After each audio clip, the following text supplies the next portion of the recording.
முதல் பாசுரம் கண்ணினுன் சிறுத்தாம்பு. தோன்ற காரணம். வெள்ள நெடியான் நிறம் கரியான் ஒருவன் அடியேன் உள்ளம் அகம்.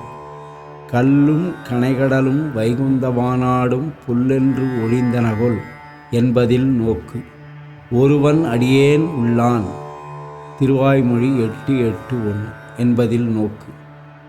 தாமத்து அன்பு செய்து என் ஆவிசேர் அம்மான் திருவாய்மொழி 2:5-1 என்பதில் நோக்கு.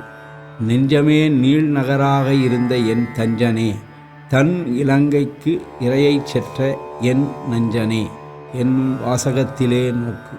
திருவாய்மொழி 3:8-2. என்னுள்ளே பீதக ஆடை பிரானார் பிரமகுருவாகி வந்து போதில் கமல வன்னெஞ்சம் புகுந்து பெரியாழ்வார் 5:2-8 என்னும் வாய்மையில் நோக்கு. அகவாயில் இருந்து இசைவித்த பரமன் கண்ணன் கான் பிரதம குரு சீர்நீ தீவினை யோம் இவையெல்லாம் என்னால் அடைப்பு நீக்க ஒண்ணாது இறையவனே என்னால் செயற்பாலது என். இப்படி ஆழ்வார் எம்பெருமாயனை அன்றி மற்றுமோர் தெய்வம் உடையமோ யாமே ஈன்றோளிருக்க மனை நீராட்டும் சிற்றறிவினம் அல்லோம் என்பதை முன்னிறுத்தி பேசுகிறார். பாடல். கண்ணினுன் சிறு தாம்பினால் கட்டுண்ண பண்ணிய பெருமாயன் என்னப்பனில் நன்னி தென்குருகூர் நம்பி என்ற கால் அன்னிக்கும் அமுதூரும் என்னாவுக்கே.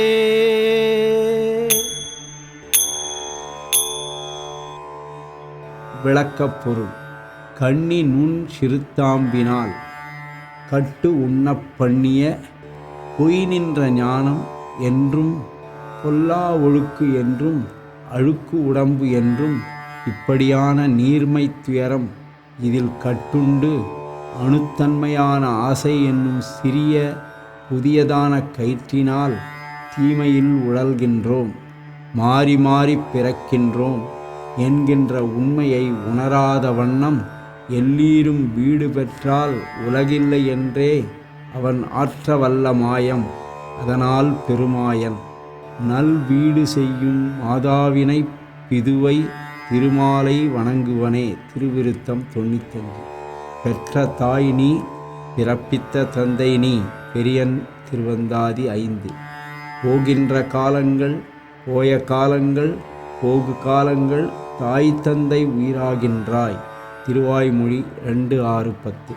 இப்படி என் அப்பனுமாய் மாயனுமாய் நம்மை சுழல வைக்கிறவன் காண்மின் இவனை காணப்புக்கு நம்மை கட்டு உண்ணப் பண்ணும் இவனை கட்டு உண்ணப் பண்ணியவர் எவரேலும் உண்டோ என்று ஆராயுங்கால் யசோதை கட்டினாள், சகதேவன் கட்டினான் என்றால் ஒருவர் தாய்மையில் கட்டினது, ஒருவர் கண்ணன் சோதிக்க கட்டினது தங்கள் விருப்பத்துக்காக.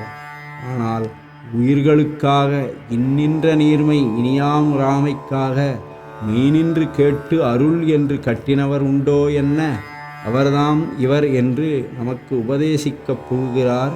தாம் பெற்ற இன்பத்தை ஞானத்தை கள்வனை சிறையிட்டு பெருமாயத்தின் இருள் நீங்க வையம் தகலியா அன்பே தகலியா என்று சொன்னபடி விளக்கேற்றி கரியன் கருகிய நீல நன் மாணிக்கத்தை சுடர் விளங்கும்படி செய்து வைகுந்தம் புகுவது மன்னவர் விதியே என்று நம்மை கண்ணன் மெய்ப்பொருள் கண்டு உகக்கும்படி தன் நெஞ்சிலே குடியிருப்பு செய்து படைவீடாகச் செய்து கொண்டவர் ஆகிற நம்மாழ்வார் குருகூர் நம்பி திருவடிப்புக்கு அவர் வழி சென்று உயலாம் என்கிறார். இல் நன்னி தென்குருகூர் நம்பி என்ற கால் நம்மை கட்டு உண்ணப் பண்ணிய அத்தக்க மாயனைக் காண் தான் கட்டினார். நம்மாழ்வார் யசோதை கட்டின வழியே கண்ணினுன் சிறுத்தாம்பு உறுத்தும்படியான கயிறு, உடம்பிலே அழுந்தும்படியாக இருப்பது நெடுகவிடாத கயிறு. நெடிய கயிறு தேடினால் இவன்தான் எட்டான். காற்றினும் கடியனாய் ஓடி பின்னே ஓடிவா பார்க்கலாம் என்பான்.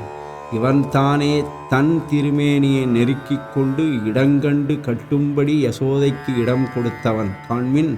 நம்மாழ்வாருக்கும் பலரடியார் முன்பருளிய பாம்பனையப்பன் என்றும் ஆமுதல்வன் என்றும் ஆழ்வார் பெருமை தேடிக்கொள்ளும்படி உளர் எம் ஒருவர் என் உள்ளத்துள்ளே உரைகின்றாரே என்று வாய்ப்புலத்தும்படி சிந்தையுள் நெஞ்சினுள் உள்ளத்துள் தன் வீடாகப் பண்ணிக்கொண்டு போந்தான். இல் பல பொருள்கள் உடைத்து அதில் இல்லை என்பதும் ஒரு பொருள்.